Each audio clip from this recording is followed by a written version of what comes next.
Let's see, turned on all the machines and nothing caught fire. Heyo, people, what's going on? Looking at my channel, I realize that it has only really been a month or so since my last video, but it sure seems like it was a lot longer. Truthfully, everything since my gaming slump video was either a quickie or I had the footage for ages.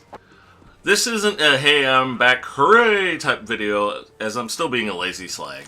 Since the end of the WonderPod podcast, my drive for internet stuff has just gone in the crapper. There are many reasons for this malady, and yet I just don't feel like discussing it yet.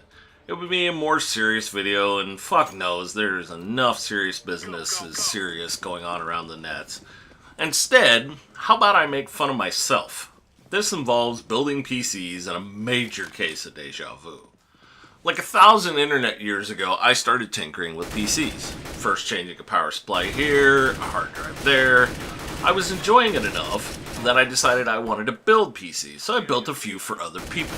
Eventually, I saved my money and built my first proper custom gaming rig. It was a top-notch rig for the time.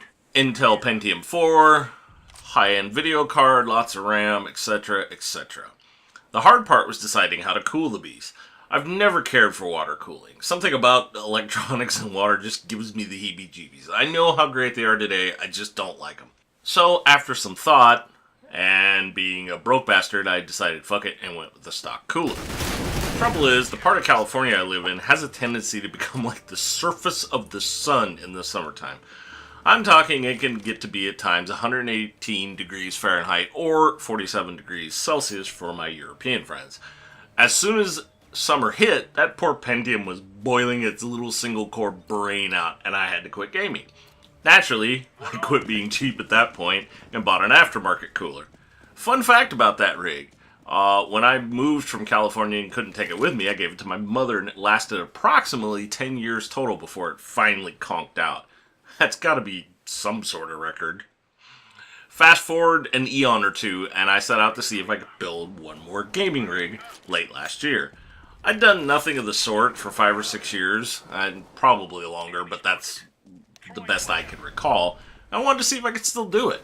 So, with a little motivation and help from a good friend and a list of fancy shite that all the cool kids craved, I started planning to build another one. And yet again, I passed on an aftermarket cooler. And again, I paid the price. About 2 weeks ago, just as we were hitting the middle of the summer, I had to back off gaming and order a cooler. This time though, and I'm rather proud of this because it's hard for me sometimes to do this, I paid someone else to install it for me. I loathe messing with processors. It's always freaked me out. Took swallowing a fair amount of pride, but it was good for me to do that and good for me to recognize that I could afford to hire somebody else to do it. So now, the newest beast, which I have dubbed Q Prime, is sitting to my left, running nice and cool. The lesson here, and hopefully you got a chuckle out of this, is I never learn. Never ever learn. I always think I can slide by, even when in the back of my mind I know better. I'm just a silly bastard sometimes, and if my passing along my unwillingness to learn gives you a chuckle, then I'm happy. Oh, and if I ever want another gaming PC, I will buy one. Building PCs is great, and I would not trade any of my adventures doing that for the world. These days, I just don't have the time or patience for it. Now get off my lawn. Video games are calling.